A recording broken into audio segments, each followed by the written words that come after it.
Well, same story, new weekend, right? Got a bunch of junk that I didn't clean up all week, trying to get things done with my limited time. So now that the bathroom's in limbo for the rest of the evening, we can mess around in the garage a bit. So we'll do a little bit of cleanup, as is tradition, and then we'll get going on that shock and see if we can't get it apart. It's not necessary for the car at all, but it's fun. It'll give my mind a little bit of a break.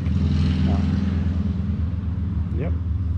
Okay, let's check this out. Got a piece of pipe that fits over that quite well, and then a nut for the top. So we'll get this welded to the bottom of it.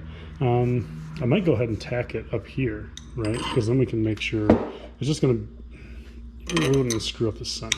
So maybe we'll give that a little hammer a little bit and get it flat, and then we'll get the pipe on. Yeah, we'll need to grind this away, make sure this coating isn't going to mess with our weld. But yeah, we'll get that on there, we'll get the pipe on nice and centered, weld them all together, and then try the impact and see if we can't get this nut off. Alright, here it is. Special tool number, I don't know how many crap like this I've made before, but it's got promise, right? So we'll let it cool down naturally while we do other stuff, and then come back with the impact and see if we can get that nut off that shock. One thing I'll want to do is find my little green Tupperware bowl is upstairs. I'll have to go get that, because if any fluid comes out of this, we want to, ideally we want to measure how far it is from the top of the shock with the innards out. If we can't do that effectively, then we'll at least want to measure the volume of what's in there, because it doesn't look like it's been, well, maybe it has been leaking, who knows.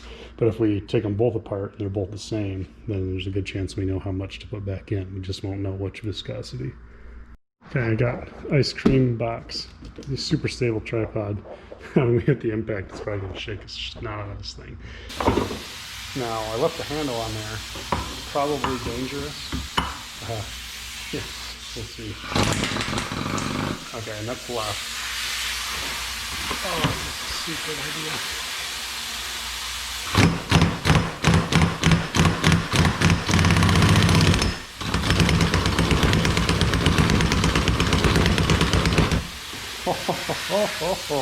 Ooh. Cool. Well, that's exciting. I thought something bad was going to happen.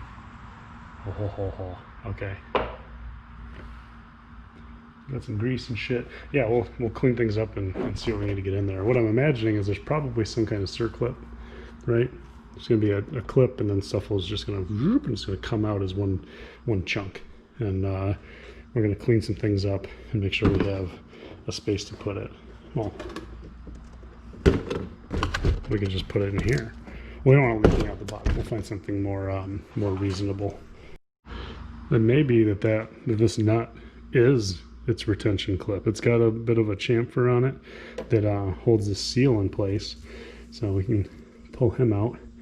It's not damaged. We'll clean it up.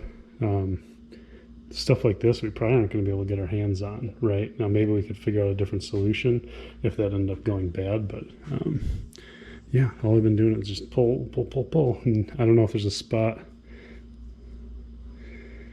Yeah, there's another half. There's something kind of rubbery there at the other side that seal sits on. So I wonder if this is going to be like a slide hammer sort of job, or what, or if it just comes out. I don't know. Well, one of these shocks stuck down. I think it may have been this one. I'm not sure. And you can see where it's all marred up because somebody, well, they couldn't get this to install correctly.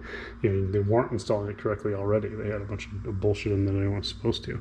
But this is from somebody grabbed this thing with a vice grip and just really, went for it. And now look at this.